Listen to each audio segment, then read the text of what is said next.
आज के video economy lecture में मोस्ट वेटेड टॉपिक आप सभी का जीएसटी क्या है उसके बारे में हम चर्चा करेंगे विस्तार से एज पीसीएस क्लास के अकॉर्डिंग और आपकी समझ के अकॉर्डिंग भी मैं इसे विस्तार से बताऊंगा। इससे पहले हम लास्ट वीडियो लेक्चर में भारत में जो कर प्रणाली है प्रत्यक्ष और अप्रत्यक्ष कर प्रणाली उसके बारे में हम चर्चा कर चुके थे और स्वाभाविक सी बात है कि जो जीएसटी है उसने किसको रिप्लेस किया है, अप्रत्यक्ष कर प्रणाली को। अप्रत्यक्ष कर प्रणाली की कुछ चर्चा मैं लास्ट वीडियो में कर चुका हूं, सो आप उसे जरूर देखिएगा ताकि आपको ये समझने में आसानी हो। आज के वीडियो लेक्चर में हम चर्चा करेंगे जीएसटी क्या होता है, इसके अलावा जो पूरा सीजीएसटी, आईजीएसटी, एसजीएसटी क्या होता है, यह किस प्रकार से काम करता है, इसने किस प्रकार से पुरानी जो अप्रत्यक्ष प्रणाली है उससे फायदा पहुंचाया है। ये बहुत सारी बातें हम जानने वाले हैं और वीडियो के लास्ट में हम जानेंगे कि जो एक अच्छी कर प्रणाली है उसकी क्या विशेषता होती है। चले तो फिर शुरुआत करते हैं हम यहाँ पर। सबसे पहले बात करें जीएसटी की, तो जीएसटी के बारे में एक सामान्य सी जानकारी, इसका full form goods and service tax है और ये वस्तुओं एवं सेवाओं की आपूर्ति पर लगाया गया एक अप्रत्यक्ष कर है। तो एक सामान्य सी जानकारी जीएसटी के बारे में कि जीएसटी क्या है, तो गुड्स एंड सर्विस टैक्स है और वस्तु एवं सेवाओं के कर पर वस्तु एवं सेवाओं की आपूर्ति पर लगाया जाता है। वैसे जितने भी अप्रत्यक्ष कर है वो सारे किस पर लगते हैं, वस्तु और सेवाओं पर। ये जो गुड्स एंड सर्विस टैक्स या माल और सेवा कर अधिनियम हम कह दें तो 29 मार्च 2017 को संसद में पारित किया गया। देन इसके अलावा 1 जुलाई 2017 को पूरे देश भर में लागू हो गया है। जीएसटी कर में समानता लाता है, इसने भारत में कई अप्रत्यक्ष करों को बदल दिया है। हालांकि हम पूरी तरीके से ये नहीं कह सकते कि जीएसटी ने सभी अप्रत्यक्ष करों को अपने अंतर्गत सीमित किया है, ऐसा नहीं है। इसके अलावा बहुत सारी चीजें अभी भी जीएसटी से बाहर हैं, तो इस कारण से हम ये नहीं कह सकते हैं कि सभी, यहाँ पर लिखा है कई अप्रत्यक्ष करों को, तो अभी कुछ चीजें जो हैं वो जीएसटी से बाहर है। और हालांकि इसने जो चेंजेस किया है वह सिर्फ और सिर्फ अप्रत्यक्ष कर की जगह किया है। प्रत्यक्ष कर आज भी वैसे ही काम करता है और प्रत्यक्ष कर को जीएसटी ने कोई रिप्लेसमेंट नहीं दिया है। तो अगर ये कहा जाए कि जीएसटी एक भारत एक कर, तो ये इतना सही नहीं होगा अगर वास्तविक रूप में आप इससे परिचित हो। फिर भी अप्रत्यक्ष कर के कंडीशन में कह सकते हैं कि एक भारत एक कर। तो एक सामान्य सी जानकारी थी और एक बात जरूर याद रखिए कि यह 101वां संविधान संशोधन था भारत में जीएसटी लागू करने के लिए। ये विशेष से भी विशेष बहुमत से पारित होने वाला है, जिसे 15 से अधिक राज्यों ने अपनी विधानसभा में पारित किया और जो लोकसभा राज्यसभा वहां से भी 2/3 के बहुमत से इसे पारित होना पड़ता है। तो स्वाभाविक सी बात है जीएसटी तभी पारित किया जा सका जब केंद्र और राज्य में जो सरकार थी उसका दोनों तरफ बहुमत अच्छा खासा था। तो एक सामान्य जानकारी रही जीएसटी के बारे में। अब हम यहाँ पर ये बात करें कि जीएसटी क्यों लाया गया। सबसे मेन बात तो ये कि हमारी जो पुरानी अप्रत्यक्ष कर प्रणाली थी उसमें क्या दिक्कत थी, जीएसटी को क्यों लाया गया। सबसे पहला क्वेश्चन तो यही होना चाहिए कि आखिर जीएसटी को लाया क्यों गया। ठीक है, जीएसटी को हम आगे समझेंगे, लेकिन उससे पहले हम जानेंगे जीएसटी क्यों लाया गया। तो एक बेसिक बात ये कि राज्य और केंद्र द्वारा व्यक्तिगत रूप से लगाए गए अप्रत्यक्ष करों की लंबी सूची को हटाकर भारतीय अर्थव्यवस्था को एक महत्वपूर्ण बढ़ावा मिलेगा और इसके लिए सरकार ने चार जो बिल है वो पारित की हैं। तो एक बेसिक सा कंसेप्ट आप देखेंगे यहाँ पर, तो जो लंबी सूची होती थी कर की, इस कारण से जीएसटी को यहाँ लाया गया। हालांकि मैं आपको आगे और एग्जाम्पल के थ्रू बताऊंगा कि आखिर जीएसटी को लाया क्यों गया, बहुत बढ़िया एग्जाम्पल से। लेकिन उससे पहले यहाँ पर ये कि ये 4 बिल कौन कौन से थे, आपके प्रीफेक्ट के हिसाब से आप इसे जरूर याद रखें। तो ये 4 बिल थे, वस्तु एवं सेवा कर विधेयक, एकीकृत जीएसटी बिल, मुआवजा जीएसटी बिल और केंद्र शासित प्रदेश जीएसटी बिल। तो ये कुल 4 प्रकार के बिल पारित हुए। उसी के बाद में ही जो भारत है उसमें 1 जुलाई से क्या लागू हुआ, जीएसटी लागू हुआ। तो ये यहाँ पर एक बेसिक बात रही। अब क्यों लाया गया, तो इसमें थी कि लंबी सूची, इसके अलावा अब क्या क्या कारण थे उन्हें हम जानते हैं आगे। आपको एक उदाहरण के तहत समझाते हैं। पहले ये चीज आपको जान लेना जरूरी है कि कोई भी अगर वस्तु बनती है तो वस्तु के बनने से लेकर आपके घर तक आने तक वह लगभग कई सारी प्रक्रियाओं से गुजरता है। जैसे कि अगर कॉटन से कॉटन की शर्ट या जो भी अगर आप पहन रहे हैं तो वह डायरेक्ट नहीं आता है। उसके पीछे जो पूरी एक लंबी प्रोसेस होती है जो लगभग 5 भागों में विभाजित होती है। 5 में कैसे? पहला ये कि कच्चे माल की खरीद, यानी कि अगर कोई भी व्यक्ति या कंपनी कोई प्रोडक्ट बनाती है और प्रोडक्ट आप तक आता है तो सबसे पहले उस प्रोडक्ट को बनाने के लिए क्या करना पड़ेगा? कच्चे माल की खरीद करनी पड़ेगी। उसके बाद दूसरा ऑप्शन उसका क्या होगा? उत्पादन होगा। उसके बाद जाएगा होलसेलर, यानी कि जो थोक विक्रेता होते हैं, बहुत बड़ी मात्रा में एक ही वस्तु रखते हैं। इसके बाद में रिटेलर, जो छोटी दुकान होती है जहां से आप लेकर आते हैं, और अंतिम में आता है आपके पास। यानी कि कच्चे माल की खरीद से लेकर उसके उत्पादन, होलसेलर की बिक्री, रिटेलर और आप तक आने से कम इसे 5 चरण पूरे हो जाते हैं। अब इन 5 चरण में जो टैक्स लगता था पुराना, वो काफी क्रिटिकल था। उसी को रिप्लेस करके अब क्या लाया गया? जीएसटी लाया गया। हम अभी किसके बारे में चर्चा कर रहे हैं कि जीएसटी क्यों लाया गया? तो पहले आप ये जान लीजिए कि पूरी प्रोसेस होती है, जिस प्रोसेस में हर जगह टैक्सेस लगते थे अलग अलग, उसकी जगह अब क्या शिफ्ट कर दिया गया? जीएसटी कर दिया। इसको और अच्छे समझते हैं हम। जैसे कि फॉर एग्जाम्पल ये भारत है। भारत में पुरानी जो कर प्रणाली थी उसमें क्या होता था, इसको आप समझिए। मान लेते हैं कि महाराष्ट्र में, ठीक है, कोई फैक्ट्री है या कंपनी है जो स्टील के बर्तन बनाती है। ओके, स्टील के ये जो बर्तन बनाती है, इन स्टील के बर्तन के लिए ये कच्चा माल जो है वो कहाँ से मंगाती है? तमिलनाडु से मंगवाती है। यानी कि जो कच्चा स्टील है वो कहाँ से मंगवाती है? महाराष्ट्र की जो फैक्ट्री वो मंगवाती है तमिलनाडु से। अब यहाँ पर होगा क्या कि ये जो कंपनी है, जो भी कंपनी है, अगर कच्चा माल तमिलनाडु से महाराष्ट्र मंगवाएगी तो इसे यहाँ पर देना होता था वेट। वेट यानी कि वैल्यू एडेड टैक्स, जिसे हिंदी में कहते हैं मूल्य संवर्धित कर। ये क्या होता है मूल्य संवर्धित कर? ये यहाँ पर सरकार को, केंद्र सरकार भी वसूल करती इसे और राज्य सरकार भी वसूल करती।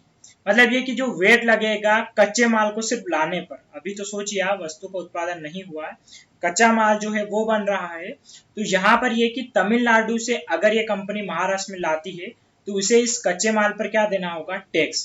तो शुरुआत टैक्स तो इसे यहीं पर देना होगा, जो कौन लेगा? केंद्र सरकार, और राज्य सरकार भी लेगी। अब राज्य में कौन कितना लेगा ये तय नहीं होता है, सबकी दरें अपनी अलग अलग होती हैं। तो यहाँ पर पहला टैक्स तो ये देना होगा। दूसरा ये कि यहाँ पर महाराष्ट्र में जो कंपनी है, ओके, यहाँ पर जो इन स्टील के बर्तन का उत्पादन करेगी, अभी टैक्स उसने किस पे दिया? सिर्फ इस कच्चे माल पर दिया, इस स्टील पर दिया। स्टील के बर्तन इसने अगर बना लिए हैं तो उत्पादन पर भी उसे 2 टैक्स देने होते थे। एक तो वैल्यू एडेड टैक्स, यानी कि जो है ही सही मूल्य संवर्धित कर, इसके अलावा एक्साइज ड्यूटी यानी कि उत्पादन कर। मतलब अब एक और कर, 2 कर उसे मिलाकर देने इस कंपनी को, सरकार को। एक तो एक्साइज ड्यूटी जो सिर्फ केंद्र सरकार को देनी है, और जो वेट लगता है मूल्य संवर्धित कर, वो राज्य को भी देना और केंद्र को भी देना। तो अब आप यहाँ पर सोचेंगे कि कंपनी कच्चा माल लेकर बनाए तब तक तो उसे 2 टैक्स देने पड़ गए। कौन कौन से? वेट और वेट प्लस एक्साइज ड्यूटी। अभी तो यहाँ पर माल बना है।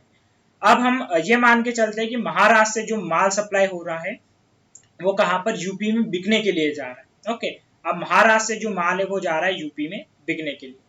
यूपी में ये माल बिकता है, लेकिन अब यहाँ पर एक और चीज ये कि ये जो माल है इसने मध्य प्रदेश की सीमा क्रॉस करी, यूपी की सीमा, यानी कि 2 राज्यों में इसने इंटर किया है। अप्रत्यक्ष कर में मैंने चुंगी कर के बारे में आपको बताया था कि जब भी अगर कोई माल एक राज्य से दूसरे राज्य में जाता है तो वो राज्य भी क्या करता है? यहाँ पर एक कर लेता है। यानी कि अब क्या लिया जाएगा? इस वस्तु पर एक चुंगी कर लिया जाएगा। अब चुंगी कर एमपी का अपना अलग होगा, यूपी का अपना अलग होगा, दोनों जगह उसे अलग अलग कर चुकाने होंगे। ये तो क्या हो गया? चुंगी कर। किस पर? सिर्फ इस बर्तन के उत्पादन को जो बेचने जा रहे हैं। उसके अलावा यहाँ पर ये जो माल पूरा यूपी में बिकेगा तो यूपी में वापस से इस पर क्या लगेगा? वेट लगेगा। यानी कि कुल मिला के आप जो चीज देखेंगे वो ये कि इस कच्चे माल के उत्पादन से लेकर कच्चे माल, उसके उत्पादन, उसके बाद यहाँ पर होलसेलर होगा, होलसेलर से रिटेलर, और रिटेलर से आप तक जब तक आएगा उस पर कई सारे टैक्स लग रहे हैं। कौन कौन से? जैसे कि एक तो ये वाला वेट लगा, वेट प्लस एक्साइज ड्यूटी, यहाँ वाला वेट, चुंगी कर, यानी कि जो कर लग रहे हैं बहुत सारे लग रहे हैं। दूसरी बात ये कि ये अलग अलग हैं, क्योंकि अलग अलग राज्यों में सामान जा रहा है तो उनका वेट और जो चुंगी कर होंगे वो अलग अलग होंगे, कोई फिक्स फॉर्मेट नहीं है। यानी कि इस कंपनी के जो मालिक को है एक व्यवस्थित जो चीज मिलनी चाहिए वो नहीं मिल रही है। और इसमें होता भी क्या है कि फिर जहां और जिस राज्यों में अगर जो टैक्सेस कम होंगे, अधिकांश से जो कंपनियां हैं वह दूसरे शहर में फिर क्या करेगी, अपना लगाएगी। जैसे मैं आपको उदाहरण समझाता हूँ, जैसे कि दिल्ली में किसी वस्तु के उत्पादन पर 10% टैक्स हम मान के चलते हैं यहाँ पर, और इसी यही वस्तु के उत्पादन पर यानी कि मारुति सुजुकी अगर यहाँ उत्पादन करे तो उसे 10% टैक्स देना पड़े, और यही मारुति सुजुकी अगर एमपी में उत्पादन करे तो उसे 28% टैक्स देना पड़ रहा। तो स्वाभाविक सी बात है कि ये कंपनी अपनी फैक्ट्री कहाँ लगाएगी, दिल्ली में लगाएगी, क्योंकि जहां पर इसे टैक्स कम देना पड़ेगा वहां पर लगाएगी। इससे होता क्या है कि जो विदेशी कंपनियां हैं वह भी भारत में आने से हिचकिचाती हैं, और दूसरा है कि जितना भी अभी आपने समझा होगा आपके लिए भी कॉम्प्लिकेटेड हो रहा है। तो सबसे मेन बात है कि माल के बनने से लगाकर कच्चे माल, फिर उत्पादन और फिर बिकने तक पूरा जो कर प्रणाली है उसमें इतने सारे टैक्सेस लग रहे थे कि कई सारी समस्याएं आ रही थी। तो एक्चुअल में पूर्व कर प्रणाली कैसी थी, काफी ज्यादा कॉम्प्लिकेटेड थी। आपको इस उदाहरण के माध्यम से यहाँ तक की चीजें समझ में आई होगी। इसको मैं आपको और समझा देता हूँ एक सरल भाषा में, कि जैसे कि कच्चे माल की खरीदी, तो कच्चे माल की खरीदी से अगर उत्पादन हुआ तो इस जगह क्या लगेगा, यहाँ पर वेट लगेगा। ओके, इस जगह क्या लगेगा, यहाँ पर वेट। इसके बाद अगर उत्पादन से उसका होलसेलर को बिक्री दी गई तो वहां पर वेट प्लस एक्साइज ड्यूटी 2 लगेगी। इसके बाद में अगर होलसेलर से वो किस पे गया, रिटेलर से, तो उस पर फिर लगेगा वेट। और उसके बाद में अगर रिटेलर से आप तक वस्तु आएगी तब तक एको टैक्स लगेगा। अब ये टैक्स कोई फिक्स नहीं है, यहाँ पर हो सकता है 10% लगे, यहाँ पर ये 20% लग सकता है, फिर यहाँ पर 5%, यहाँ पर 8%। यानी कि जो कर का फॉर्मेट है काफी अलग अलग हो गया है। अब इसमें क्या होता है कि जो माल की बिक्री होती है इसमें भी काफी समस्या आती हैं। अब इस पूरी समस्या को सुलझाने के लिए क्या लाया गया, जीएसटी। यानी कि जो पूरा इतना अलग अलग पूरी जो चीजें हो रही है उसकी जगह किसको रिप्लेस करने की इच्छा की गई, जीएसटी को। ये तो आपको समझ में आता होगा कि होलसेलर किसे कहते हैं और रिटेलर किसे कहते हैं। जैसे कि अगर आप मार्केट में जाते हैं तो नॉर्मल जो कपड़े की दुकान होती है या आपके आसपास की किराने की दुकान, उसे रिटेलर कहते हैं। लेकिन एक शहर में एक दुकान जरूर होती है जहां से रिटेलर वाले लोग सामान लाते हैं। जैसे कि अगर ये रिटेलर मोबाइल की इसकी शॉप से जहां कवर, चार्जर सब कुछ मिलता है, तो होलसेलर जरूर होगा उस शहर में जो सिर्फ या तो कोई चार्जर रखता है या सिर्फ मोबाइल कवर रखता है या मोबाइल रखता है। इसमें क्या होता है कि ये यहाँ पर इसमें दाम कम होते हैं और इनसे ये लेकर आते हैं और यहाँ से फिर मिलता है आपको। अब ये इतनी पूरी जितनी भी बड़ी प्रणाली थी, इस पूरी प्रणाली में क्या होता है, जो टैक्सेस होते हैं वो लगते हैं अलग अलग, और ये हो जाता है काफी कॉम्प्लिकेटेड। मैंने लास्ट वीडियो लेक्चर में आपको पढ़ाया था कि ये जो अप्रत्यक्ष कर प्रणाली है इसका अनुमान लगाना क्या होता है, मुश्किल होता है। अब इसकी जगह पूरा का पूरा क्या शिफ्ट कर दिया गया, जीएसटी कर दिया गया। यानी कि अब जहां पर भी वेट प्लस एक्साइज जो भी लग रहे थे उसकी जगह अब सब जगह क्या लगेंगे, सिर्फ और सिर्फ जीएसटी लगेंगे। तो अब यहां तक आपको चीज समझ में आ गई होगी कि आखिरकार क्यों लाया गया। प्रश्न हम किस पर चल रहे थे कि जीएसटी क्यों लाया गया। तो जीएसटी लाने के पीछे रीजन क्या था कि जो पुरानी कर प्रणाली थी वो काफी ज्यादा कॉम्प्लिकेटेड थी, अलग अलग जगह पे अलग अलग टैक्स देने पड़ रहे थे। कोई वस्तु एमपी में सस्ते है तो वही वस्तु जो है महाराष्ट्र में महंगी हो जाती है। तो इसमें क्या होता है, फिर जो फैक्ट्री है लगाने का उसका अलग अलग जगह उपकरण लगते हैं, वह एक जगह फिर क्या हो जाते हैं, संकेंद्रण हो जाता है। जैसे गुजरात, तमिलनाडु, इन राज्यों में ज्यादातर फैक्ट्री है, दूसरे राज्यों में नहीं लगती हैं। तो कुल मिला के कर का समान वितरण करने के लिए और जो उद्योग है उसका विकेंद्रीकरण करने के लिए जीएसटी लाया गया। इसके कारण से ये पूरा जीएसटी का जो फंडामेंटल है वो आपको आ गया होगा अब समझ में। आशा करता हूं यहां तक की जो चीजें हैं वो सारी आपकी होगी क्लियर। ये तो हमने जाना कि जो जीएसटी है वो कहां कहां पर क्या लग रहे थे, यानी कि किन किन जगह ने जीएसटी को रिप्लेस किया है, ये तो मैंने आपको बताया। लेकिन अब ये समझेंगे कि आखिरकार जो जीएसटी है वो लगता किस प्रकार से है। ये आपके लिए सबसे ज्यादा जानना जरूरी है कि जो जीएसटी है वह किस प्रकार से काम करता है, पहले क्या फर्क था और अब क्या फर्क था। यानी कि पहले के मुकाबले अब वस्तुओं की जो महंगाई वो कम भी हुई और इसके अलावा जो चीजें कॉम्प्लिकेटेड थी वो भी कम हुई। कैसे, इस एग्जाम्पल को आप अच्छे से और ध्यान से देखिएगा, सब चीजें आपको अच्छे से क्लियर होगी। हम मान के चलते हैं कि पुरानी कर प्रणाली में अगर 10% टैक्स लगता था तो पहले चीजें कैसे काम करती थी, इसको आप समझेंगे आराम से और तसल्ली से बिल्कुल फोकस करके। मान लेते हैं कि कोई जो उत्पादक है, फर्स्ट स्टार्टिंग हम बात कर रहे हैं, कोई उत्पादक है जो 50 रुपए का कच्चा माल लाता है और 50 रुपए कच्चे माल से जो भी वस्तु बनाता है उसमें 50 रुपए अपना प्रॉफिट और लागत ऐड करके उस वस्तु का मूल्य वो घोषित करता है 100 रुपए। यानी कि जो प्रोड्यूसर है उसने डिसाइड किया कि अब जो वस्तु है वो कितने की रहेगी, 100 रुपए की। लेकिन पुराने टैक्स सिस्टम के अनुसार क्या है कि यहाँ पर कितना प्रतिशत टैक्स देना है, 10%। तो इस 100 रुपए जो है, इस 100 रुपए का 10% टैक्स देना पड़ेगा। यानी कि उस व्यक्ति ने अपनी जेब से दिया है, तो अब इस जो पूरी पूरी वस्तु है इसकी कीमत कितनी हो जाएगी, 110। यानी कि इस उत्पादक से इस होलसेलर तक वस्तु जाएगी तो होलसेलर को ये कितने में पड़ेगी, 110 रुपए में। आगे बात आपको समझ में, ये जो पीछे का 10 है ये प्रतिशत है किसका, 100 का, क्योंकि 100 टोटल वैल्यू हो गई। अब इस 100 पर 10% टैक्स सरकार को देना है, यानी कि इस पर टैक्स भी जुड़ेगा। तो 100 का अगर आप 10% निकालेंगे तो कितना निकलेगा, वो 10 रुपया। कुल मिला के वस्तु की कीमत कितनी होगी, 110 रुपए। और 110 रुपए में किसको पड़ेगी, होलसेलर को पड़ेगी। अब 110 में होलसेलर को पड़ी तो होलसेलर भी इसको आगे बेचेगा, तो यहाँ पर भी फिर चीजें वैसे काम करेगी। 110 रुपए की कुल वस्तु है, ओके, इसने खरीदी। अब ये ऐसी के तो ऐसी नहीं बेचेगा, इसमें 10 रुपए क्या करेगा, अपना प्रॉफिट जरूर ऐड करेगा। तो होलसेलर ने 110 रुपए की वस्तु खरीदी थी और इसमें इसने अपना प्रॉफिट ऐड किया 10 रुपए का। अब इस वस्तु की कीमत कितनी हो गई, 120 रुपए। लेकिन टोटल जो कीमत है उस पर कितना, 10% टैक्स देना है। यानी कि 120 का फिर 10% कितना होगा, 12, जो इसमें क्या कर दिया जाएगा, ऐड कर दिया जाएगा। यहाँ पर ये चीज का खास ध्यान रखें कि जो टैक्स लग रहा है वो टोटल वैल्यू जिसको ऐड करने के बाद, यानी कि अपना लागत मूल्य जोड़ने के बाद लगा रहा है, उसका 10% निकला 12। यानी कि ये टैक्स क्या करेगा, इसमें जोड़कर सामने वाले को बेचेगा, यानी कि रिटेलर पर जाएगी ये चीज। रिटेलर के लिए अब ये जो पूरी की पूरी कोई भी वस्तु है ये कितने में पड़ेगी, 132 रुपए में। 132 रुपए में रिटेलर के हाथ में आई है। अब जो रिटेलर है वो भी तो अपनी इसमें लागत मूल्य जरूर जोड़ेगा। तो मान लेते हैं कि रिटेलर ने भी क्या किया, 132 में खरीदा और 10 रुपए उसने अपना लाभ जोड़ा। वस्तु का मूल्य कितना हो गया, 142 रुपए। 142 हो गया। अब इस 142 का फिर इसे क्या देना है, 10% टैक्स, यानी 142 का 10 कितना हो जाएगा, 14.2। कुल मिला के जो अंतिम उपभोक्ता हम हैं, हमें यह वस्तु कितने में पड़ेगी, 156 रुपए में। अब यहाँ पर जो चीज समझने वाली है वो क्या, वो आपको खास ध्यान देना है। यहाँ तक की चीज मैं आशा करता हूँ आपको क्लियर हो गई होगी कि कुल मिला के जो टैक्सेस हैं ये हर बार आते आते यहाँ तक क्या होता जा रहा है, बढ़ता जा रहा है। और टैक्स सब दे रहे हैं, यहाँ पर जो उत्पादक है उसने भी टैक्स दिया, होलसेलर ने भी टैक्स दिया, रिटेलर ने टैक्स दिया।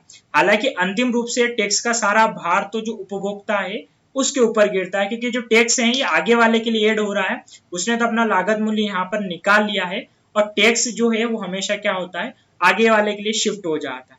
मैंने आपको करापात पढ़ाया है, ये करापात वाली कंडीशन। लेकिन अगर हम बात करें नई जीएसटी प्रणाली तो इसमें क्या डिफरेंस आया है, इसको आप समझिए। यहाँ पर जो अब फोकस करना वो ये कि सेम कॉन्सेप्ट, 50 रुपए का कच्चा माल मिला और उत्पादक ने क्या किया कि अपना 50 रुपए उसमें पूरा प्रॉफिट वगैरह जोड़कर वस्तु का जो मूल्य डिसाइड किया वो डिसाइड किया 100। अब देना यहाँ पर फिर से कितना है, 10% जीएसटी। लेकिन अब फर्क है, फर्क क्या है कि अब जो जीएसटी दिया जाएगा वो जीएसटी जो उसने लागत मूल्य जोड़ी है सिर्फ उस पे दिया जाएगा। क्योंकि एक बात याद रखिए, वो जो कच्चा माल है उसका जीएसटी पे जो भी टैक्स है वो पहले दे चुका होता है। ये मैंने आपको भी स्लाइड में पहले बताया कि कच्चे माल पर भी उसे टैक्स देना होता है, यानी कि इस चीज का टैक्स पहले दे चुका है। तो अब बार बार जिस चीज का टैक्स दे चुका है उसका नहीं देना है, जो उसने अपनी तरफ से लागत मूल्य ऐड करी है उसी का टैक्स देना होगा। यानी कि 50 का उसे 10% और जोड़ना रहेगा टैक्स, तो वो कितना हो जाएगा, 5 रुपया। यानी कि यहाँ पर अब जो खास चीज है वो समझने वाली है वो ये कि कुल मिला के अब जो यहाँ पर पहले पूरे 100 रुपए पे टैक्स लग रहा था, 100 रुपए पे ना लगकर जो खास लागत है उस पर लिया जाएगा, यानी कि 5 रुपए ही टैक्स लगेगा, जो कितना लग रहा था पहले, 10 रुपए। अब ये जाएगा होलसेलर के पास, तो होलसेलर पर इसकी कीमत कितनी हो जाएगी, 105 रुपया। स्वाभाविक सी बात है कि होलसेलर भी क्या करेगा, 105 रुपया जो है उसमें इसने लिया है उत्पादक से, तो 105 में अपना लाभ जोड़ेगा, कितना, 10 रुपए लाभ जोड़ेगा, ये हो गया 115। लेकिन फिर वही बात कि इस पे वो टैक्स दे चुका है, कुल मिला के 105 यहाँ पर सब कुछ हो चुका है, इसका टैक्स दे चुका है, तो 105 में उसे टैक्स नहीं देना है। टैक्स कितने का देना है, 10 का, यानी कि 10 का 10% कितना निकलेगा, 1 रुपया। तो 115 में 1 रुपया जोड़ दिया जाएगा, और 115 में 1 रुपया जोड़ने के बाद में ये वस्तु किसके पास में जाएगी, रिटेलर के पास में। यानी कि रिटेलर पर ये कितने का पड़ी पूरी वस्तु, 116 रुपए की। 116 रुपए की जब इसके पास पड़ी, तो वही वाला कॉन्सेप्ट फिर से, 116 रुपए में इसने 10 रुपए अपनी लागत लगाए, लेकिन फिर मैं वही बात कि 116 पर वो सारे टैक्स दे चुका है, अब रिपीट टैक्स उसे नहीं देना है, तो टैक्स किस पे लगेगा, सिर्फ और सिर्फ 10 रुपए पर। तो 10 रुपए का टैक्स कितना हुआ, 1 रुपया। यानी कि अंतिम उपभोक्ता तक जो वस्तु आएगी वो आएगी 127 रुपए में। अब आप एक कंपैरिजन करके देखें कि पूर्व कर प्रणाली में डबल टैक्सेस लगने के कारण 156 रुपए एक उपभोक्ता तक वो वस्तु आ रही थी, लेकिन जीएसटी के बाद उसका मूल्य कितना हो गया, 127 रुपए। यही मेन डिफरेंस है पूर्व कर प्रणाली और नया जीएसटी के बीच में, कि अब जो कर दिया जाना है, पहले क्या हो रहा था, जैसे कि 110 रुपए है, ओके, तो 110 है, तो 110 में सब कुछ मिला के 120 पर टैक्स देना पड़ रहा था। लेकिन अब यहाँ पर ऐसा नहीं है, अब टैक्स कहाँ पर देना है, सिर्फ जो वैल्यू एडिशन है, यानी कि जो लागत मूल्य है उसी पर ही देना है, बार बार टैक्स नहीं देना है। यही जीएसटी की सबसे बड़ी अच्छी चीज है। हालांकि ये ऐसा आवश्यक नहीं है कि इससे वस्तुएं सस्ती हो जाएंगी, सरकार यहाँ पर 10% ले रही थी, तो वो यहाँ पर बढ़ा के उसे 15% कर सकती, वो एक अलग कॉन्सेप्ट है। कॉन्सेप्ट सिर्फ इतना कि जो वस्तु है अब उस पर डबल डबल टैक्सेस नहीं देना पड़ेंगे। तो ये आपको समझ में आया होगा कि पूर्व कर प्रणाली और नई कर प्रणाली में जो खासकर डिफरेंस है वो ये कि जहां पर पूरी वस्तु पर बार बार उसे टैक्स पे करना पड़ रहा था, अब ऐसा नहीं है। अब जो उसने खुद की तरफ से जो लागत मूल्य लगाया है, सिर्फ और सिर्फ उसी लागत मूल्य पर उसे क्या करना है, टैक्स पे करना है। आशा करता हूं साथियों कि यहाँ तक ये जो चीज है आपको अच्छे से समझ में आ गई होगी, और यही जीएसटी को समझने का सबसे बेसिक फंडामेंटल है। आगे और चीजें हम समझेंगे, लेकिन अगर आपको ये समझ में आ जाएगा तो आगे की चीजें आपके लिए हो जाएगी आसान। आशा करता हूं यहाँ तक की चीजें आपकी होगी क्लियर। अब मैं बढ़ता हूं आगे। नेक्स्ट अब बात करते हैं जीएसटी क्या है। अब आपके मन में आएगा कि जीएसटी सर आपने बता दिया कि अप्रत्यक्ष कर है, लेकिन फिर से एक और क्वेश्चन क्यों। तो जीएसटी के बारे में जो कुछ और बातें आपको ध्यान रखनी है कि जीएसटी की 3 विशेषताएं। ये गंतव्य आधारित टैक्स है, टेस्ट जो टैक्स है आपका गंतव्य आधारित। इसके अलावा ये बहुस्तरीय है और मूल्यवर्धित उद्ग्रहण है। हालांकि तीनों टर्म्स काफी हेवी वेट पड़ रहे होंगे आपको, लेकिन इसको कह सकते हैं हम ये वैल्यू एडिशन है, ठीक है। और ये मल्टीप्लाई जो आप कह सकते हैं चरण के लिए थोड़ा सा यहाँ पर कोई सी भी आप टर्म्स यूज कर सकते हैं इंग्लिश में। और गंतव्य आधारित यानी कि जो डेस्टिनेशन टैक्स भी से कहते हैं खासकर। तो गंतव्य आधारित या डेस्टिनेशन टैक्स से क्यों कहते हैं ये मैं आपको समझाऊंगा आगे। अभी 2 चीजें आप यहाँ पर समझ लीजिए, खास करके बहुस्तरीय और मूल्यवर्धित क्यों है। तो बहुस्तरीय इसलिए कि जीएसटी भारत में सप्लाई चेन के प्रत्येक चरण पर लगाया जाता है।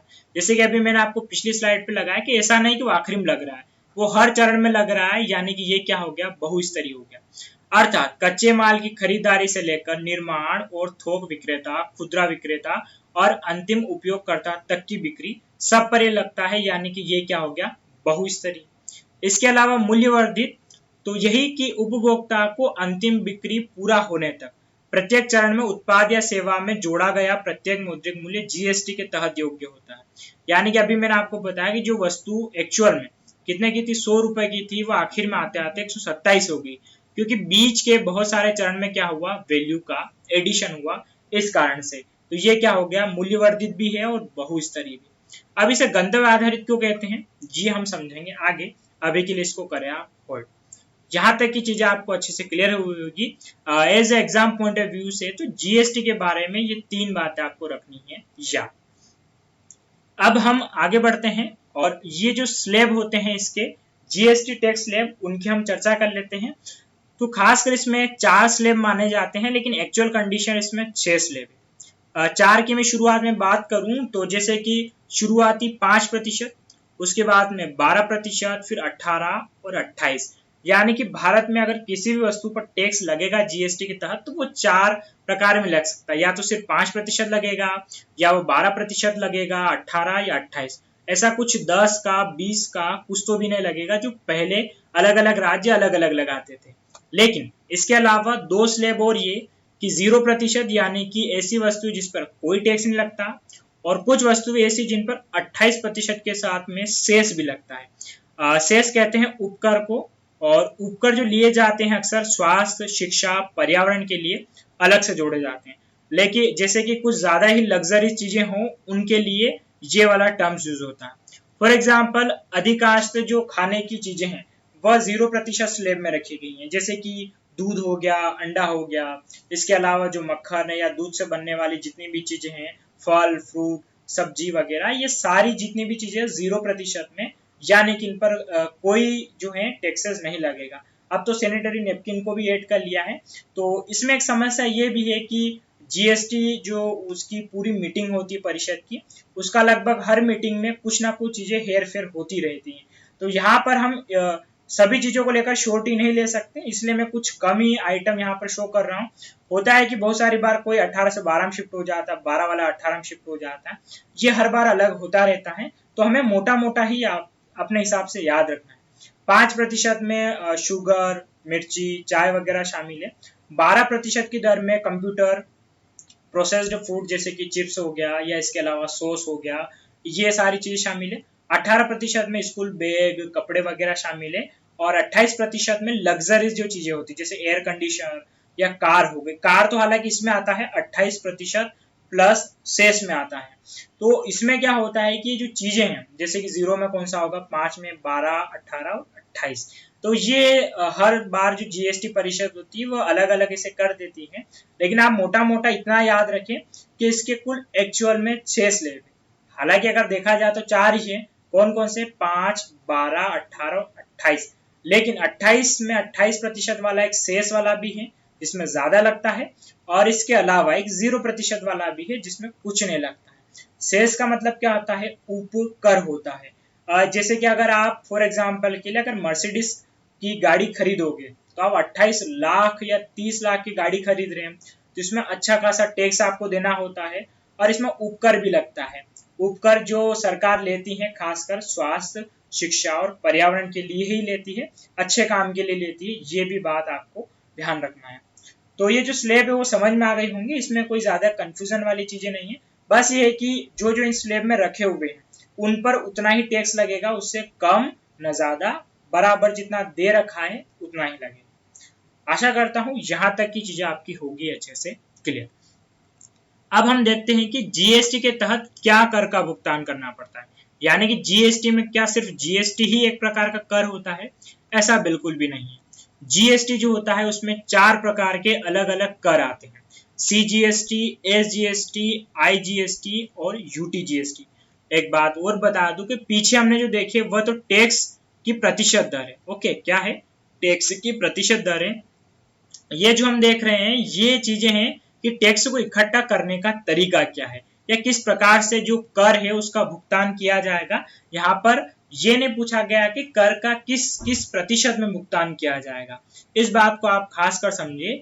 ये वो है कि जो कर का भुगतान किया जाएगा उसे कौन लेगा, केंद्र, राज्य, या किस प्रकार से इसका वितरण होगा, ये हम समझेंगे। तो ये बहुत महत्वपूर्ण है। सीजीएसटी यानी कि सेंट्रल जीएसटी, एसजीएसटी यानी कि जो आपका स्टेट जीएसटी, आईजीएसटी यानी कि इंटीग्रेटेड जीएसटी, ये दोनों का मिला जुला स्वरूप होता है।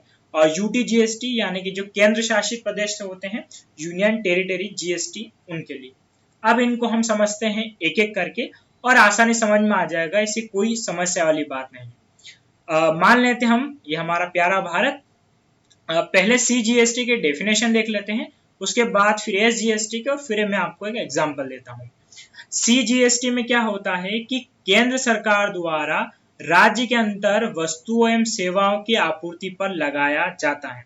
इसको राज्यांतरिक कर भी कहते हैं, और ये कर केंद्र सरकार द्वारा एकत्रित किया जाता है।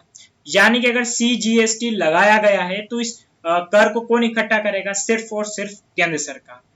SGST नाम से क्लियर है, तो ये कर राज्य सरकार द्वारा राज्य के अंदर वस्तु एवं सेवाओं की आपूर्ति पर लगाया जाता है, इसे राज्य आंतरिक कर कहते हैं और ये कर सिर्फ राज्य सरकार द्वारा एकत्रित किया जाता है। अब ये यहाँ पर कंफ्यूजन कि SGST और CGST कैसे लगेंगे। अब आप एक एग्जांपल देखिए अच्छे से, मैं आपको समझाता हूँ। फॉर एग्जांपल के लिए कि मान लेते हैं यहाँ पर कि हम इस चीज को लेकर चलते हैं, मध्य प्रदेश में कोई रेस्टोरेंट है, ओके, सेवा आपको पता होगा कि जो सेवा कर है वो भी अब GST के अंतर्गत आ गया। मान लेते हैं कि मध्य प्रदेश में कोई रेस्टोरेंट है जिसमें अगर कोई भी भोजन करता है तो उसके भोजन पर लगता है 18% GST। ओके, मैं जो कह रहा हूँ उस बात को गौर से सुनिए। अगर मान लिया आप वहां पर खाना खाने जाते हैं और आपका जो भी बिल बनता है उस बिल में आपको 18% एक्स्ट्रा कर देना होगा, यानी कि फॉर एग्जाम्पल के लिए अगर आपके 100 रुपए वहां पर बने हैं तो आपको अगर 100 रुपए का खाना आपने खाया है तो 18% टैक्स यानी कि आपको चुकाने होंगे 118 रुपए कुल चुकाने होंगे, टैक्स के साथ शामिल है। अब मैंने तो ये कह दिया है कि 18% GST लगा, लेकिन ये कौन सा वाला है? ये CGST लगाया गया मध्य प्रदेश के उस रेस्टोरेंट पे या SGST?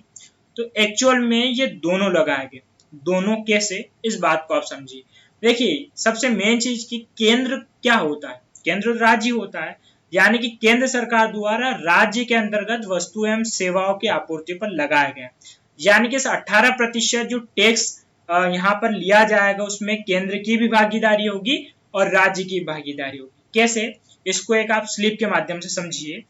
ये जो स्लिप है रियल स्लिप है, इसमें मैं आपको बताता हूं कि जैसे कि कोई महोदय हैं, उन्होंने 59 रुपए का टोटल उनका बिल बना होगा, किसी रेस्टोरेंट या किसी मिठाई की दुकान से कुछ लेके आए होंगे, तो यहाँ पर इनके पास में लगा 18% GST। तो आप यहाँ पर देखिए कि क्या लिखा हुआ है, CGST 9% और SGST 9%, यानी कि ये जो 18% लगा है GST उस राज्य के अंतर्गत, उसमें दोनों की हिस्सेदारी शामिल है, 9% केंद्र की और 9% राज्य की। इसमें ये गफलत बिल्कुल भी ना पाले कि ये जो 18% है तो 18 केंद्र अलग से लेगा और 18 राज्य अलग से लेगा, ये तो फिर हाहाकार मच जाएगा और 36% हो जाएगा। तो इस बात का खास आपको क्या रखना है, ध्यान रखना है यहाँ पर कि ये जो पूरा टैक्सेस वाला चल रहा है CGST और SGST, ये कब होगा? जब किसी वस्तु का उत्पादन सिर्फ उसी राज्य में हो रहा, उस राज्य से बाहर नहीं हो रहा। मेरी बात ध्यान से सुनिए आप कि अगर किसी वस्तु का उत्पादन या उसकी सेवा सिर्फ उसी राज्य में, जैसे कि रेस्टोरेंट सिर्फ MP में है, MP से बाहर ये सेवा नहीं दे रहा है कहीं पर भी, जैसे फॉर एग्जांपल गुजरात में कपड़ा बनकर बिक जाता है और उस कपड़े पर 18% GST लगता है, तो उस पर दोनों लगेंगे, CGST भी लगेगा और SGST भी लगेगा, और इन दोनों में 9% किसकी भागीदारी होगी? केंद्र की और राज्य की। इस प्रकार से काम क्या करता है CGST और SGST। आशा करता हूं आपको चीज समझ में आ गई होगी, और मेरी बात का ध्यान अभी तक रखें कि ये तब तक काम करेगा CGST और SGST जब तक उस वस्तु का उत्पादन वहीं होकर उसी राज्य में उसकी खपत भी हो जाए, उस राज्य से बाहर नहीं। अगर राज्य से बाहर जाएगा तो वो मैं आपको समझाऊंगा आगे। यहां तक की चीजें आपकी होगी क्लियर। अब आगे हम समझते हैं कि UTGST क्या होता है, केंद्र शासित प्रदेश वस्तु एवं सेवा कर। सिंपल सा है कि फॉर एग्जाम्पल अभी मैंने MP की बात करी, वही रेस्टोरेंट अगर अंडमान निकोबार, दिल्ली या जो भी आपके दमन दीव उसमें हो तो उसमें UTGST लगता है। UTGST मतलब UTGST में वही वाला जो कॉन्सेप्ट आ जाएगा वो ये कि यहाँ पर CGST भी लग जाएगा प्लस करके उस UT का GST भी लग जाएगा, यानी कि इस बात को आप अच्छे से समझ जाएंगे कि यहाँ पर दो चीजें लग जाएगी। कौन कौन सी? CGST और UTGST। मान लेते हैं वही वाला कॉन्सेप्ट, यहाँ पर कोई रेस्टोरेंट है, रेस्टोरेंट का बिल बना 150 रुपए, अब उस 150 रुपए में 18% क्या लग जाए, इसके ऊपर कोई टैक्स लग जाए, और हम अनुमान लगा लेते हैं कि 18% जो टैक्स लगा उस टैक्स में 9% हिस्सेदारी किसकी होगी? केंद्र की, और 9% हिस्सेदारी किसकी होगी? यहाँ पर केंद्र शासित प्रदेश की। तो ये समझना कोई कठिन नहीं है। कुल मिला के बस जो केंद्र शासित प्रदेश होगा वहां पर क्या टर्म यूज हो जाती है? UTGST, बस और कुछ नहीं है। इस UTGST में अंतर्गत ही केंद्र और उस केंद्र शासित प्रदेश दोनों शामिल है, बाकी कोई बड़ी बात नहीं है। जहां पर SGST था उस एसजीएसटी की जगह क्या हो गया, यूटीजीएसटी हो गया। ये सिंपल है, इसमें आपको कोई कंफ्यूज होने की जरूरत नहीं है। आशा करता हूँ ये जो चीज है आपको समझ में आ गई होगी कि जहां पर अगर किसी राज्य जगह केंद्र शासित प्रदेश आ जाए और उसकी जो भागीदारी होगी उसके लिए क्या यूज होगा, यूटीजीएसटी। बस इतना हमेशा याद रखें कि हर जगह केंद्र की भागीदारी जरूर होगी। ऐसा मत सोचिएगा क्योंकि केंद्र तो इस पूरे भारत से मिलकर बना है। आपने संविधान में पढ़ा होगा कि भारत राज्यों का संघ है। केंद्र से मतलब क्या है, अगर मैं आपसे पूछूं केंद्र आपको दिख रहा है तो केंद्र तो ये पूरा है। तो यानी कि जो केंद्र है वो टैक्सेस कहाँ से लेगा, इन राज्यों से ही लेगा। तो हर जगह जहां पर टैक्स लगेगा वहां पर बीच में केंद्र तो आएगा ही आएगा, इस बात का खास ध्यान रखें। अब इसके बाद में आईजीएसटी क्या होता है इसको आप समझिए। आईजीएसटी में जो मैंने आपसे अभी पहले बात कही कि अगर कोई वस्तु एक राज्य से दूसरे राज्य में जाए तो फिर क्या होगा, तो पहले आप समझिए आईजीएसटी एक्चुअल में सीजीएसटी और एसजीएसटी का मिला जुला रूप है। आप कहोगे कि सर अभी थोड़ी देर पहले तो हमने पढ़ा, उसमें तो आपने दोनों चीजें बता दी, फिर ये क्या। देखिए इंटीग्रेटेड मतलब होता है संवर्धित, यानी कि दो चीजों को मिला लिया जाए। चलिए एग्जाम्पल समझते हैं, आप कुछ चीज अब समझ में आएगी। अगर यहां पर ठीक है, पहले चलिए डेफिनेशन पढ़ लेते हैं फिर आपको समझा देते हैं। केंद्र सरकार द्वारा राज्य के बाहर वस्तु एवं सेवाओं की आपूर्ति पर लगाया जाने वाला अंतरराज्यीय कर है। ये सबसे महत्वपूर्ण है कि अंतरराज्यीय या राज्यों के बीच का कर भी इसे कहते हैं, और ये कौन एकत्रित करता है, केंद्र। सबसे इंपॉर्टेंट चीज ये कि यहां पर अभी तक मैंने जितना भी आपको पीछे जो 3 कर पढ़ा है उन 3 कर में सबसे महत्वपूर्ण चीज क्या थी कि वह सिर्फ और सिर्फ राज्य के अंतर्गत ही शामिल हो रहे हैं, दो राज्यों के बीच में कोई नहीं है। अगर एमपी में है तो वो एमपी में ही इकट्ठा हो रहा है, अगर अंडमान निकोबार में तो अंडमान निकोबार में ही इकट्ठा हो रहा है। लेकिन अब समस्या अगर ऐसी हो कि मान लेते हैं कोई वस्तु जो है वह इस राज्य से, यानी कि किसी वस्तु का उत्पादन कहां पर हो रहा है, कर्नाटक में हो रहा है। कर्नाटक में होने के बाद में अगर वो वस्तु बिकने के लिए जाए यूपी, तो अब क्या होगा। यहां पर सबसे महत्वपूर्ण चीज ये कि मान लेते हैं लग तो रहा है टैक्स 28%, हमने कह दिया कि कोई भी वस्तु अगर कर्नाटक से यूपी जाती है उस पर लगेगा 28% टैक्स। लेकिन सबसे महत्वपूर्ण चीज ये कि यहाँ पर लगने वाला टैक्स क्या कहलाएगा, आईजीएसटी। और इस 28% में दो हिस्सेदारी होगी, 14% केंद्र की और 14% एक राज्य की। अब यहाँ पर समझने वाली चीज ये कि 14% किसको मिलेगा, इस कर्नाटक वाले राज्य को मिलेगा, इस यूपी वाले राज्य को मिलेगा। तो अभी मैंने आपसे एक बात कही थी कि ये क्या है, गंतव्य आधारित।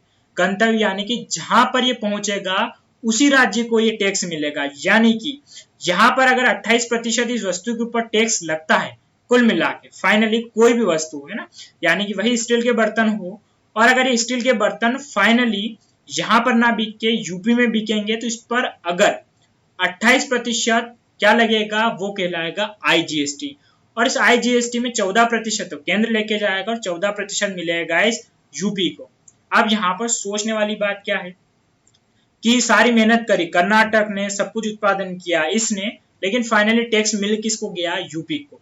ऐसा करने के पीछे कारण ये भी है कि कर्नाटक, गुजरात या पंजाब जैसे जो राज्य वो वैसे डेवलप्ड हैं, इनके पास में अच्छा खासा उत्पादन है और इनको और भी अन्य टैक्स मिल जाते हैं। लेकिन यूपी, एमपी, उड़ीसा, बिहार जैसे राज्यों में उद्योग नहीं है, तो इनको टैक्सेस की ज्यादा आवश्यकता है। और एक तरीके से ये आयातक राज्य हैं, और वे राज्य विकसित हैं जैसे कि गुजरात, तमिलनाडु, ये क्या है, निर्यातक राज्य हैं। आपको एक जानकारी और दे दूं कि जब ये बिल लाया गया था तो जो तमिलनाडु जो है इसकी उस दौरान की मुख्यमंत्री लीलावती ने साफ कहा था कि अगर मैं जिंदा रही तब तक तो जीएसटी नहीं लागू होगा। हालांकि ये बात सही भी थी, उनके मरने के बाद ही ये लागू हुआ। खैर ये अलग चीज है। और एक चीज ये भी रही कि जब जीएसटी बिल पारित किया गया लोकसभा राज्यसभा में, तो सिर्फ एक ही पार्टी थी जिसने इसके विपक्ष में वोट किया, वो थी अनाद्रमुक, जो जयललिता की पार्टी थी। तो यहाँ पर ये चीज कि एक्चुअल में आईजीएसटी किसे कहेंगे कि जब वस्तु का उत्पादन एक राज्य में हो और वितरण दूसरे राज्य में हो तब क्या लगेगा, आईजीएसटी। और आईजीएसटी में भी क्या हो गया, सीजीएसटी और एसजीएसटी। हो रहा कि नहीं हो रहा, बिल्कुल हो रहा है, क्योंकि केंद्र यहाँ पर 28% में सीजीएसटी और 28% में 14 कौन ले जा रहा है, एसजीएसटी। तो एक्चुअल में क्या हो गया, ये दोनों का मिला जुला रूप हो गया। इसे हम क्या कहेंगे, आईजीएसटी। तो साथियों मैं आशा करता हूं कि यहाँ पर आपको जो चारों चीजें हैं वो समझ में आई होगी अच्छे से। एक एक रिवीजन हम कर लेते हैं। CGST यानी कि केंद्र सरकार अगर इसे इकट्ठा करे, लेकिन इकट्ठा सिर्फ कहां से करेगी, राज्य के अंतर से ही ये करेगी। एक राज्य में उत्पादन हो रहा है और उसी में वितरण हो रहा है, वहां पर क्या लगेगा, CGST। तो केंद्र जो है उसको ये इकट्ठा करेगी। SGST यानी कि इसको इकट्ठा करेगा राज्य में, जैसे कि MP में उत्पादन हो रहा है तो MP गवर्नमेंट उस पर SGST लगा सकती है। लेकिन खासकर वो बात ध्यान रखें कि ये दोनों उसी के बंटवारे के अंतर्गत आएंगे, GST के अंतर्गत। इसके अलावा UTGST कहाँ लगेगा, तो खासकर कौन से आपके केंद्र शासित प्रदेश है उसमें क्या लगेगा, UTGST। CGST तो लगेगा ही लगेगा, UTGST लग जाएगा और दोनों के बीच में बंटवारा होगा। IGST कब, जब वस्तु का उत्पादन एक राज्य में हो और वितरण दूसरे राज्य में हो, तब जाके यहाँ पर फाइनली लगेगा IGST। और इस IGST में से आधा जो हो जाएगा उस स्टेट को मिल जाएगा और आधा कौन ले जाएगा, वह सेंट्रल GST ले जाएगा। हालांकि नाम को लेकर कंफ्यूजन हो जाएगा, लेकिन जो मैं आपको समझाना चाहता हूं, मुझे आशा है कि आप यहाँ तक इसे अच्छे से समझ गए होंगे। हालांकि PDF या वीडियो रिवाइंड करके एक बार आप जरूर देख सकते हैं अगर कोई कंफ्यूजन हो। तो ये हमने यहाँ पर चर्चा करी किसके बारे में, GST किस प्रकार से लगाया जाता है उसके बारे में। कर प्रणाली, टैक्स स्लैब अलग है और ये किस प्रकार से भुगतान किया जाएगा, ये वो 4 प्रणालियां थी। अब आगे हम बात करते हैं कि GST एक्चुअल में किस सिद्धांत पर आधारित है या इसको लाने के पीछे क्या मेन मोटो रहे, तो ये फाइनली हम यहाँ पर चर्चा कर लेते हैं। तो GST बिल का उद्देश्य उपभोक्ताओं और आपूर्तिकर्ताओं दोनों पक्षों के लिए एक सरलीकृत कर प्रणाली। तो वही वाली बात है कि अब कोई भी वस्तु हो, जैसे कि अगर अचार कहीं पर भी, चाहे वो गुजरात में बने और गुजरात से वो जम्मू कश्मीर बिके या कन्याकुमारी में, उस पर अगर 18% टैक्स है तो 18% ही रहेगा। खैर ये तो आ जाएगा, इसमें फूड प्रोसेसिंग है, स्वाभाविक सी बात है 18 ही लगेगा इस पर। तो यहाँ पर सबसे मेन चीज क्या है कि सरलीकृत प्रणाली बनाना, ताकि जो उद्योग हो या जो उद्योग से जो वस्तुएं निर्मित हो रही है उनके वितरण में क्या हो, एक सरलता बनी है। इसके बाद में उस दौरान जो अरुण जेटली थे वित्त मंत्री, उन्होंने कहा था कि इससे मुद्रास्फीति पर भी नियंत्रण होगा। तो जैसे कि इसको ऐसे समझ सकते हैं कि वहां पर वस्तु का रेट 156 हो रहा था पुरानी प्रणाली से, लेकिन GST में कितनी हो गई, 127 हो गई, ये भी है। इसके अलावा GST विभिन्न राज्यों में विभिन्न वस्तुओं और सेवाओं पर एक रूपता को संबोधित करता है, यानी कि जो मैंने आपको बताया है कि सब जगह सेम टैक्स लगेगा और वस्तु एवं सेवाओं पर GST की दरों को तय करने के आधार पर वे किस श्रेणी में आते हैं, GST ने कराधान को अधिक सुसंगत और सरल बनाती है। यानी कि लिस्ट है आपके सामने, इस पर इतना लगेगा, इस पर इतना लगेगा, कोई कंफ्यूज होने की जरूरत नहीं है और आसानी से टैक्स पे किया जा सकता है। हालांकि एक बात ये भी है कि जब GST आया तो इसको लेकर बहुत सारी भ्रांतियां थी और 2-3 साल इसको समझने में लगे हैं बहुत सारे लोगों को, सरकार को। लेकिन उम्मीद है कि भविष्य में जो GST है वो भारत के लिए काफी मददगार साबित होगा। अब धीरे धीरे हो रहा है, लेकिन इससे कुछ समस्याएं भी उपजी हैं भारत में। खैर वो अलग मोटो है। GST क्या होता है ये आपको यहाँ तक अच्छे से समझ में आया होगा।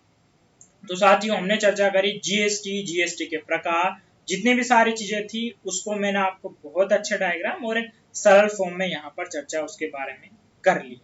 आशा करता हूँ यहाँ तक की सारी चीजें आपकी होंगी क्लियर। अब ये GST हमारा होता है पूरा, GST में कंप्लीट कर चुका हूँ। GST के जो लाभ हानि वो मैंने इसलिए नहीं बताए क्योंकि हानियां और लाभ जो है वो समय के साथ बदलती जाएगी। तो खैर जहां तक बताया वो आपके लिए काफी है।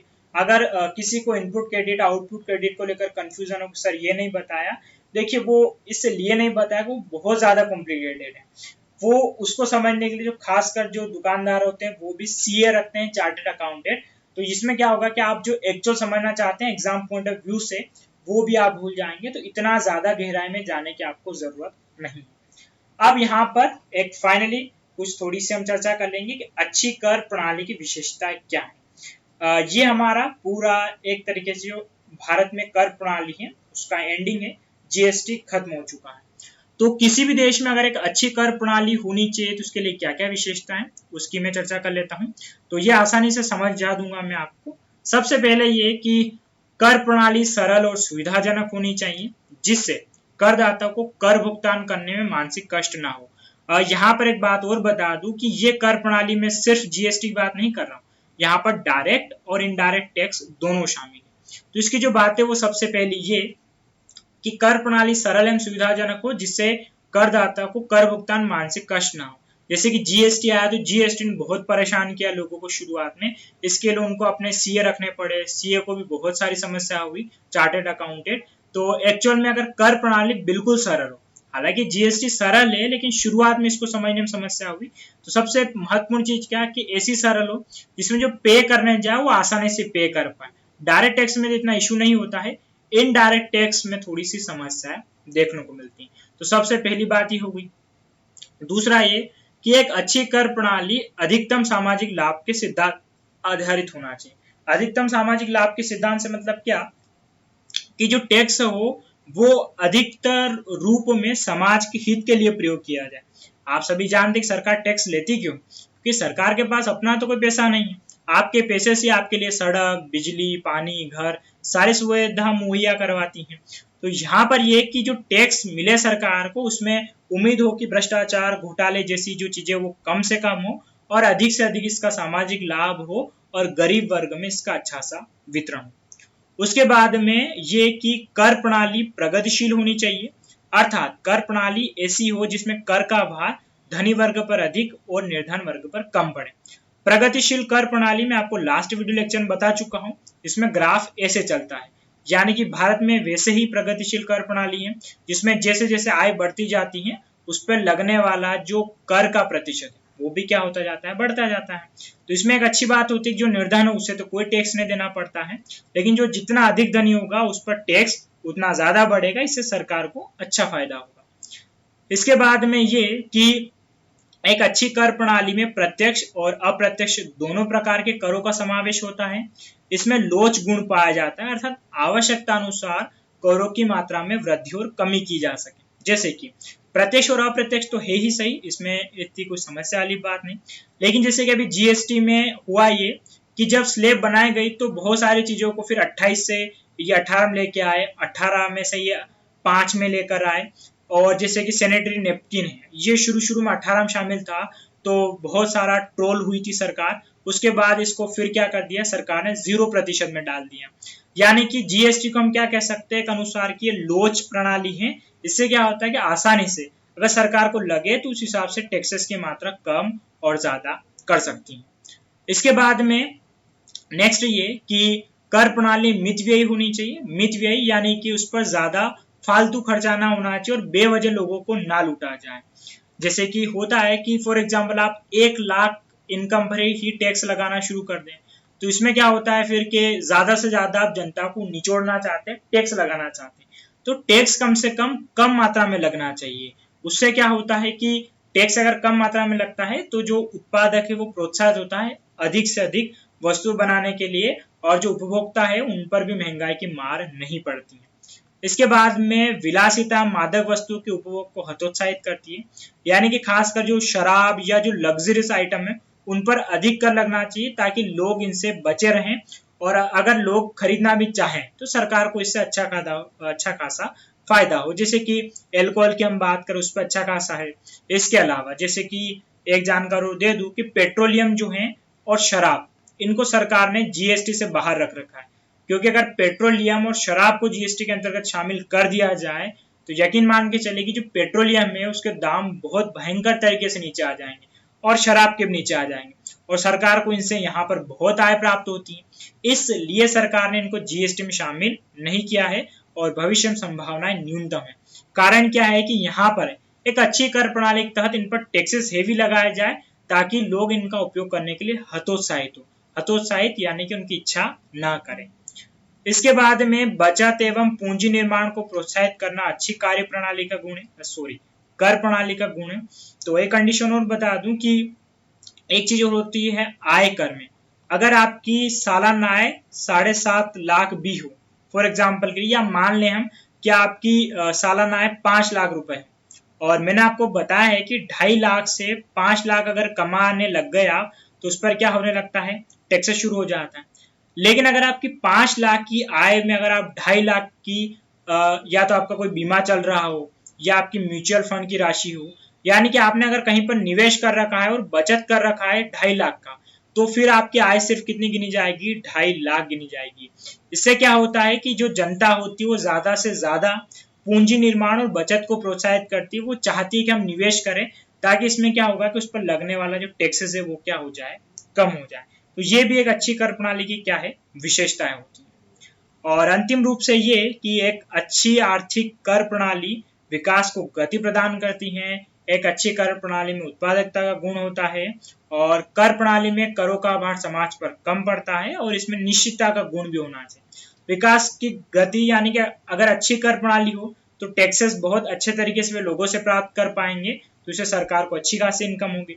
उत्पादकता का गुण यानी कि एक निश्चित राशि तक ही बढ़िया और बेहतरीन तरीके का टैक्स लगे, तो उससे क्या होगा कि जो उत्पादकता है वो बढ़ेगी, और कम टैक्स लगने से विदेशी निवेश भी क्या होगा, बढ़ेगा। और एक अच्छी कर प्रणाली में करों का भार समाज पर कम पड़ता है, यानी कि कुल मिला के टैक्सेस क्या हो, सरकार को कम या हिसाब की मात्रा से ही लगाना चाहिए, ना ज्यादा कम ना ज्यादा अधिक। और निश्चितता का गुण यानी कि टैक्सेस जो हो, जैसे कि मैंने बताया लोच प्रणाली हो, लेकिन लोच प्रणाली जीएसटी में ठीक है।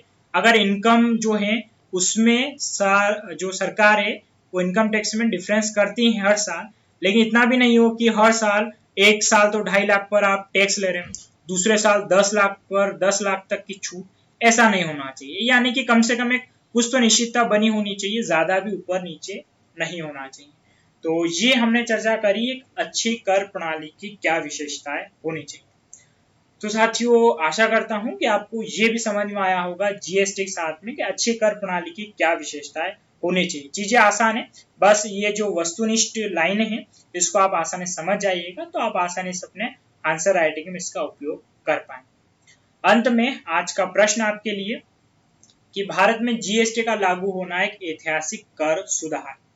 अब इस क्वेश्चन में आप अपना दिमाग जरूर लगाइएगा कि ऐतिहासिक कर सुधार यानी कि किस संदर्भ में पूछा गया है। ये एक तरीके से आपको अपना मत यहाँ पर रखना होगा। इसमें आपको आईजीएसटी, सीजीएसटी उनके बारे में इतना डिटेल नहीं बताना।